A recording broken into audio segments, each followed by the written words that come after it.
Hasil Timnas Indonesia Putri versus Pakistan bikin Erick Thohir melongo, blunder fatal pelatih.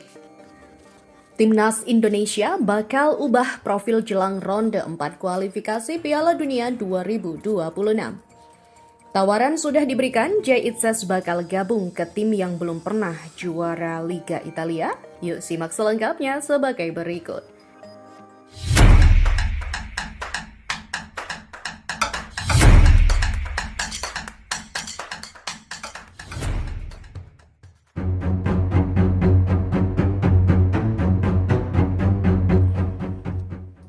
Garuda Pertiwi langsung mendominasi sejak awal. Sayangnya, sebuah kelengahan terjadi.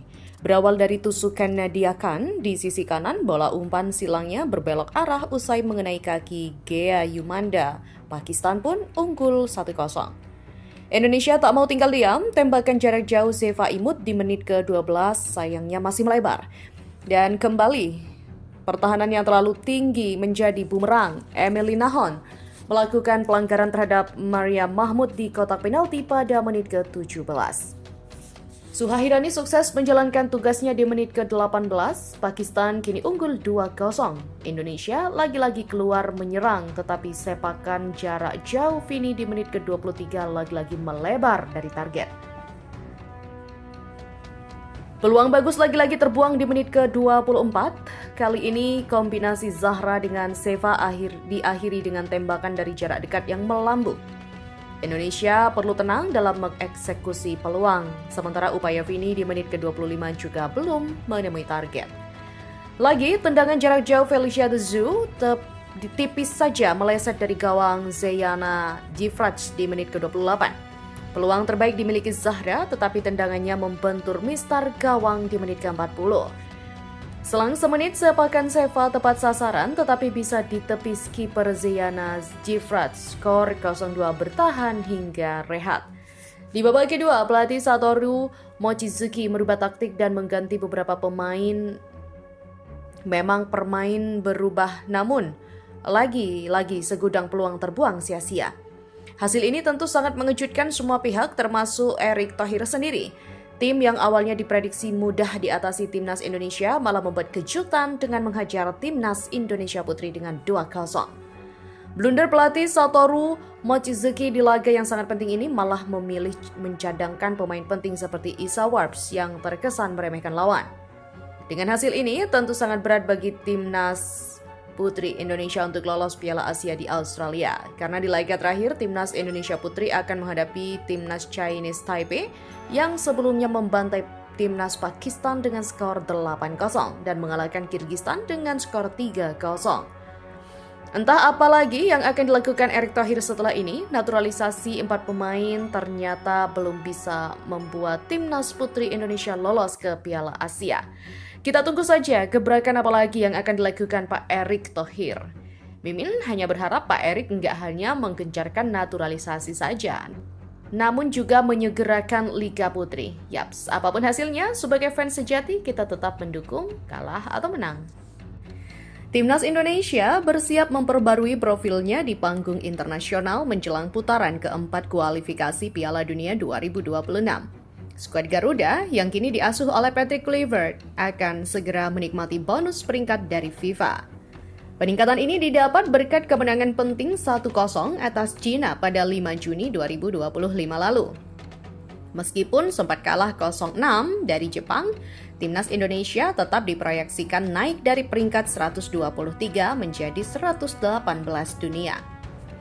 FIFA belum merilis update peringkat hingga akhir Juni, namun pembaruan resmi akan diumumkan pada 10 Juli mendatang.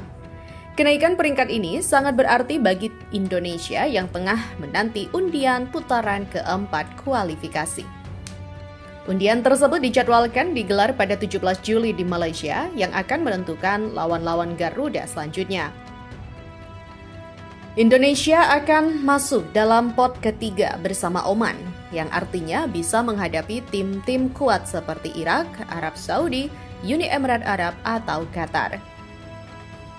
Format kualifikasi putaran keempat hanya memberi tiket lolos langsung kepada juara grup.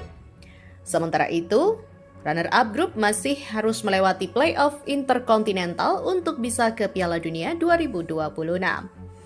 Selain Indonesia, negara tetangga juga mengalami perubahan peringkat FIFA akibat hasil pertandingan terakhir. Malaysia diperkirakan naik dari peringkat 131 ke 126 setelah menang 4-0 atas Vietnam di kualifikasi Piala Asia 2027. Sebaliknya, Vietnam harus turun dari posisi 109 ke 113 dunia karena kekalahan telak tersebut. Perubahan ini mencerminkan bagaimana hasil satu pertandingan bisa mempengaruhi profil sebuah negara di mata dunia. Bagi Indonesia, naik ke peringkat 118 jadi sinyal bahwa tim ini semakin dihormati di kancah internasional. Ini juga jadi momentum penting bagi Patrick Kluivert untuk membangun tim yang lebih solid dan kompetitif. Dengan kepercayaan diri dan performa yang meningkat, Indonesia siap menatap babak selanjutnya dengan optimisme yang tinggi. Berita selanjutnya, Udinese Calcio dikabarkan telah memberikan tawaran kontrak kepada bek timnas Indonesia dan Venezia FC Jay Itzes. Teka-teki masa depan Itzes sampai saat ini masih belum jelas. Pemain kelahiran Merlo, Belanda tersebut disebut-sebut akan segera meninggalkan Venezia. Menyusul klub yang dikelilingi kanal tersebut terdegradasi ke Serie B musim depan. Padahal kontrak Itzes masih tersisa sampai Juni 2027 mendatang. Beberapa klub dikabarkan tertarik memboyong bek timnas Indonesia itu. Sejumlah klub besar Italia seperti Inter Milan dan AC Milan sempat diisukan tertarik dengan bek berusia 25 tahun tersebut. Ada pula tim-tim seperti Bologna, Torino, dan Udinese Calcio juga dikabarkan tertarik. Bahkan, baru-baru ini Itzes juga santer diisukan akan bergabung dengan Aston Villa. Akan tetapi, kini hanya ada satu klub yang benar-benar menyatakan minat. Melansir dari Tuttoudinese, Udinese sudah melayangkan tawaran resmi ke pemain. Tawaran kontrak tersebut diberikan pada 30 Juni 2025. Pada Senin 30 Juni ada pertemuan dengan perwakilan pemain itu, tulis media tersebut. Manajemen Friulian mengajukan tawaran finansial awal kepada sang pemain, lanjut mereka. Meski begitu, negosiasi masih berlangsung dengan alot. Pasalnya, pihak Itzes dikabarkan memiliki sebuah permintaan yang berbeda dari apa yang diberikan Udinese. Kendati demikian, pihak klub yakin kesepakatan akan tercapai. Mereka yakin bisa memuluskan permintaan yang diajukan oleh pihak Itzes. Saat ini masih ada jarak dalam negosiasi sehubungan dengan permintaan bek tengah Venezia tersebut. Tetapi kedua belah pihak yakin dapat menemukan titik temu. Udinese baru saja membebaskan diri dari 2 gaji berat seperti yang diterima Bijol dan juga Kabasele. Mereka dapat memuaskan sang pemain, Itzes, jelas laporan itu. Dengan begitu, Itzes bisa saja melanjutkan karirnya di negeri Pisa pada musim depan. Ia akan membuka lembaran baru bersama Friulian yang musim lalu berakhir di posisi ke-12 klasemen Liga Italia.